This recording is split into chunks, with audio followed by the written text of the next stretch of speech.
Good morning विद्यार्थियों। Sangria आदर्श senior secondary school की online class में एक बार फिर से आपका स्वागत है। मैं कमल पालीवाल।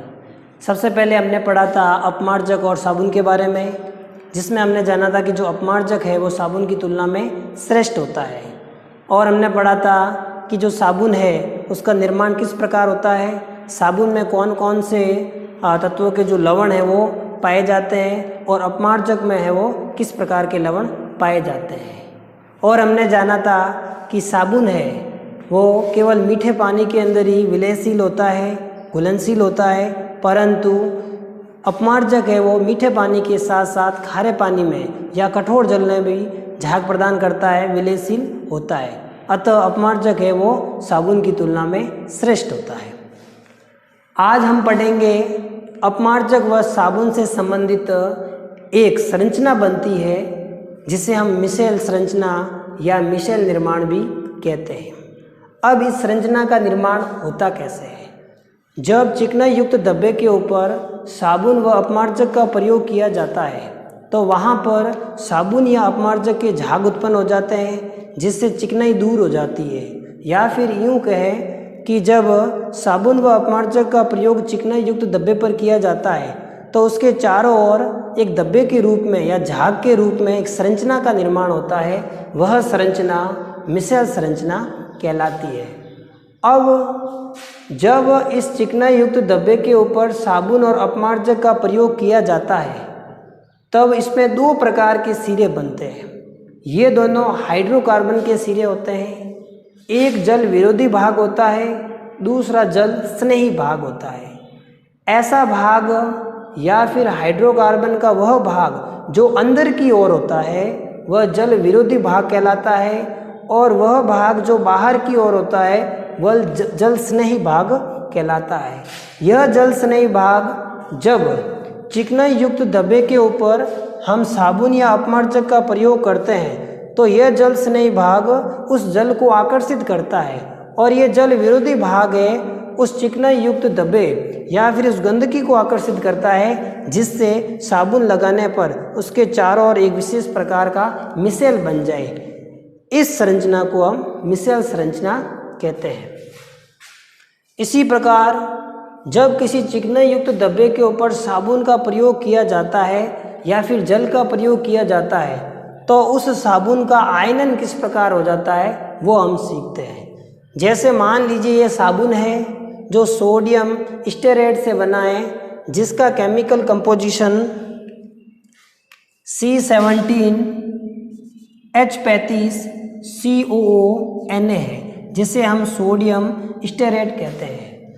जब इसको जल में मिलाया जाता है, जब सोडियम स्टेरेट को जल में मिलाया जाता है तो इसमें सोडियम और स्टेरेट दोनों अलग अलग हो जाते हैं। यहाँ पे सोडियम बनता है और ये स्टेरेट बनता है।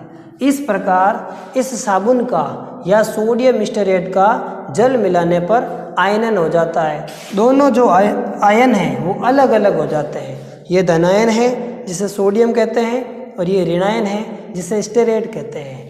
इस सिरे से हमें जल विरोधी और जल स्नेही भाग बनाते हैं। इस उपर्युक्त अभिक्रिया को हम इस प्रकार भी लिख सकते हैं, जिसके अंदर ये समूह है वो R होता है और COONA। तो पुनः आयनन करने के पश्चात RCOO से लिख दिया, और यहाँ पे ये सोडियम है जो धनावेशित है। इस मिशेल संरचना के अंदर जल विरोधी भाग है, ये जो दिख रहा है जल विरोधी भाग, ये इससे दर्शाया गया है, और ये जो पीछे वाला लास्ट वाला भाग है इसे हम जल स्नेही भाग भी कहते हैं। अब बात आती है कि मिशेल हमारे लिए ज़रूरी क्यों है। साबुन और अपमार्जक की प्रक्रिया द्वारा हम किसी भी चिकनाई युक्त डब्बे को साफ कर सकते हैं, अर्थात साबुन और अपमार्जक के द्वारा जो शोधन की प्रक्रिया है वह मिशेल कहलाती है। या किसी भी डब्बे को साबुन और अपमार्जक के द्वारा हम दूर करते हैं, उसको शोधन करते हैं, यह प्रक्रिया मिशेल कहलाती है, जिसे हम साबुन से शोधन प्रक्रिया भी कहते हैं।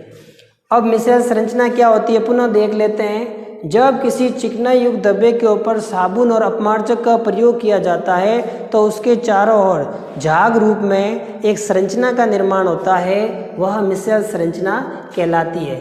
इस संरचना के अंदर दो प्रकार के हाइड्रोकार्बन वाले सिरे पाए जाते हैं। पहला जो भाग है वह जल विरोधी भाग होता है। पहला जो भाग है वह जल विरोधी भाग होता है। यह मिश्रण संरचना में अंदर की ओर होता है।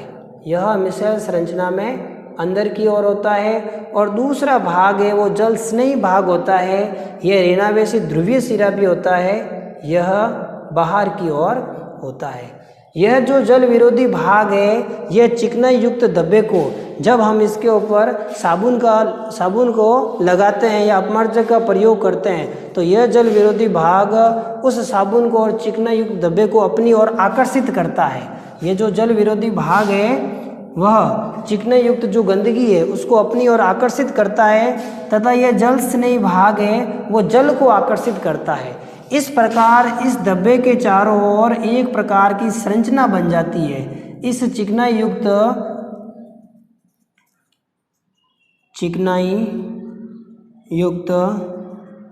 धब्बा, ये जो चिकनाई युक्त धब्बा है इसके चारों ओर एक झाग रूपी संरचना बन जाती है। यह संरचना मिश्रण संरचना कहलाती है। अब इसकी क्रियाविधि क्या है? तो अभी हमने जाना जो जल विरोधी भाग है वो तो चिकनाई को क्या करेगा, अपनी ओर आकर्षित करेगा, और ये जो जल स्नेही भाग है यह जल को आकर्षित करेगा।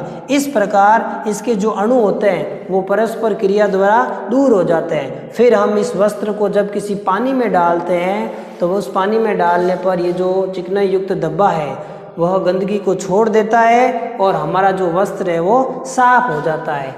अतः इस संरचना द्वारा हम या फिर साबुन के द्वारा हम मिश्रण संरचना बनाकर किसी भी वस्त्र को साफ और सुथरा कर सकते हैं, साफ और सुथरा धो सकते हैं। यह कहलाती है मिश्रण संरचना। तो इस चैप्टर के अंत के अंदर ये सबसे इम्पोर्टेंट टॉपिक था कि साबुन क्या होता है, अपमार्जक क्या होता है, या मिश्रण संरचना क्या होती है, इसे किस प्रकार बनाया जाता है, इसके अंदर जल स्नेही भाग कौन सा होता है, जल विरोधी भाग कौन सा होता है, जल स्नेही भाग क्या करता है और जल विरोधी भाग हमारे लिए क्या काम आता है। तो एक बार मैं पुनः बता देता हूँ, जो जल स्नेही भाग है वो जल को अपनी ओर आकर्षित करता है, और जल विरोधी भाग है यह चिकनाई को अपनी ओर आकर्षित करता है, और जल को अपनी ओर आकर्षित करने पर यह जो चिकनाई युक्त धब्बा है यह चिकनाई को दूर कर देता है, गंदगी को दूर कर देता है, जिससे जो वस्त्र है वो एकदम साफ हो जाता है। तो ज़रूर आपको यह समझ में आया होगा। धन्यवाद।